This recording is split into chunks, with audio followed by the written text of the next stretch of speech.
বল্টু গেল ঈদের শপিং করতে, অথচ পকেটে কোনো পয়সা কড়ি নেই।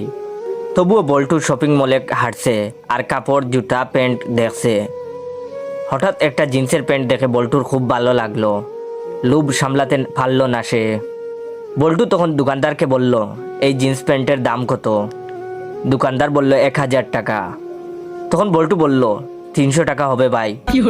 দোকানদার বলল, কি যে বলেন, না এতে হবে না। তখন বল্টু বলল, তাহলে 320 টাকা রাখবেন? দোকানদার বলল, না। একদম 700 টাকা নিবেন? বল্টু বলল, না আমি 420 দিব। দোকানদার বলল, শেষ দাম 500 টাকা হলে নিয়ে যান। বল্টু বলল, না ভাই, শেষ দাম 450 হলে বলেন, না হলে আমি যাই।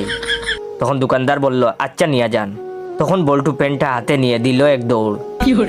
দোকানদার চিৎকার করে করে বলল, কিরে প্যান্টটা যখন চুরি করবি তাহলে এতক্ষণ দামাদামি করলি কেন? বল্টু দৌড়াতে দৌড়াতে বলল, আরে দামাদামি না করলে তোমার 1000 টাকা লস হতো, এখন 450 টাকা লস হয়েছে।